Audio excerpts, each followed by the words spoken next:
नमस्कार। चलिए आज की ताज़ा खबर में स्वागत है। अगर आपने अभी तक हमारे चैनल को सब्सक्राइब नहीं किया है तो सब्सक्राइब करके जुड़ जाइए झारखंड की रोज़ाना ताज़ा खबर पाने के लिए।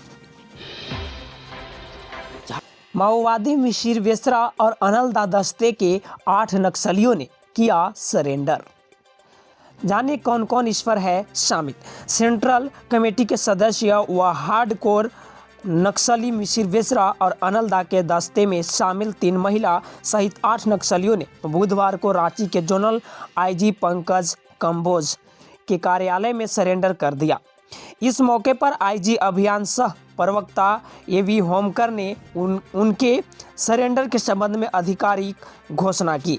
आईजी अभियान ने बताया कि झारखंड सरकार ने राज्य को नक्सल मुक्त बनाने का संकल्प लिया है।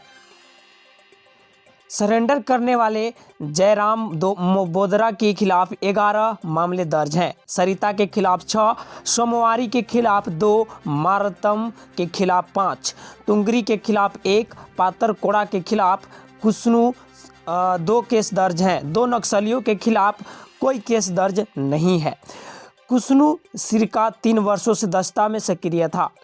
कुसुन सरिका व संजू पूर्ति पति और पत्नी है। वहीं दूसरी ओर जयराम सरिता का पति है।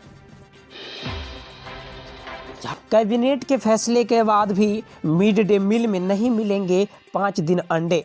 ये है इसकी वजह। झारखंड के सरकारी स्कूलों के बच्चों को सप्ताह में 5 दिन अंडे देने का निर्णय फिलहाल प्रभावी नहीं होगा। यानी अभी बच्चों को सप्ताह में 2 दिन ही अंडा मिलेगा। कैबिनेट के निर्णय के लगभग 2 माह बाद भी इस संबंध में स्कूली शिक्षा एवं साक्षरता विभाग द्वारा अधिसूचना जारी नहीं की गई है। राज्य में 1ली से 8वीं कक्षा तक के बच्चों को मध्याह्न भोजन के तहत अभी सप्ताह में 2 दिन अंडा दिया जाता है। झारखंड राज्य मध्याह्न भोजन प्राधिकरण ने बच्चों को सप्ताह में 5 दिन अंडा देने का प्रस्ताव तैयार किया था। विभागीय स्तर पर इसकी प्रक्रिया पूरी होने के बाद इसे कैबिनेट की स्वीकृति के लिए भेजा गया था।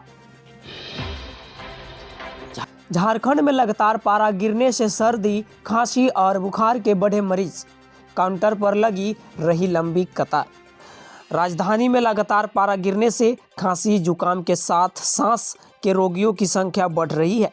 इन दिनों हर घर में सर्दी खांसी के साथ एक व्यक्ति मौसमी बीमारियों से पीड़ित है।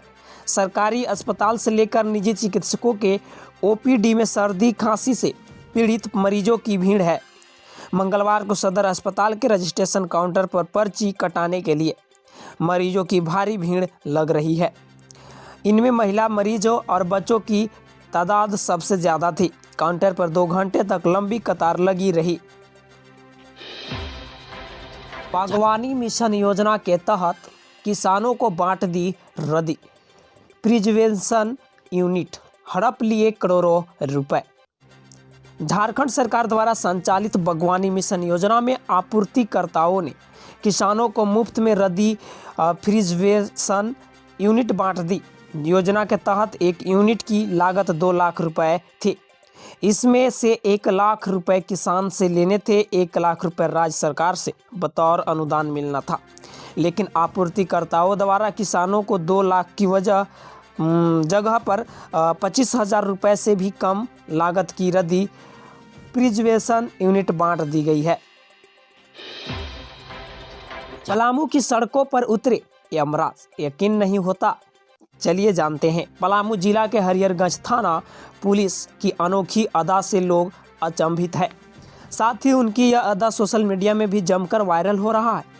हुआ यूं ही कि बिना हेलमेट पहने बाइक चलाने वाले को नसीहत देने के लिए बुधवार को हरिहरगंज थाना के पुलिस जवान यमराज का भेष बनाकर सड़क पर उतर गए। यमराज के साथ यमदूत भी थे।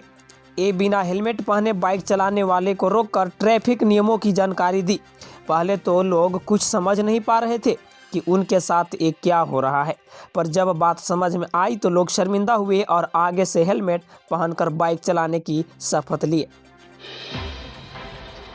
झारखंड पलामू से निकलकर बहुत बड़ी खबर। जर्जर हालात में पलामू का एकमात्र स्टेडियम। 26 जनवरी को कैसे होगी परेड। चलिए देखिए, आप इसका तस्वीर भी देख रहे हैं और इसकी जानकारी। 1992 से 98 तक रहा स्टेडियम का स्वर्णिम काल। हुए कई राष्ट्रीय आयोजन। 1992 से 1998 तक का कालखंड स्टेडियम का स्वर्णिम दौर रहा। इस समय एक के बाद एक 4 राष्ट्रीय स्तर के खेल आयोजन हुए। 1992 में तत्कालीन बिहार के मर्यादापूर्ण मोइनुल हक फुटबॉल प्रतियोगिता का आयोजन यहीं किया गया था। उसी स्टेडियम का वीआईपी गैलरी बना था। उसके बाद राष्ट्रीय महिला फुटबॉल टूर्नामेंट, राष्ट्रीय सब junior football tournament, president cup राष्ट्रीय फुटबॉल टूर्नामेंट का आयोजन किया गया था। इस स्टेडियम में कई बड़े सांस्कृतिक कार्यक्रम भी कराए गए। एक तरफ जहां मनोज तिवारी नाइट यहीं कराया गया था, तो वहीं Palamu chamber of commerce and industries द्वारा अंतर्राष्ट्रीय ख्याति प्राप्त भजन सम्राट अनूप जलोटा और कवि कुमार विश्वास नाइट भी कराया गया था। हाल के दिनों में 2 अलग अलग मीडिया समूह के द्वारा कॉमेडी किंग राजू श्रीवास्तव व भोजपुरी फिल्म के अभिनेत्री अक्षरा सिंह नाइट भी कराया गया था। लेकिन सोचने वाली यह बात है कि इस जर्जर स्थिति में अगर किसी प्रकार की घटना होती है तो फिर इसका जिम्मेवार कौन होगा? उससे पहले इस चीज़ पर निगरानी करना जरूरी है।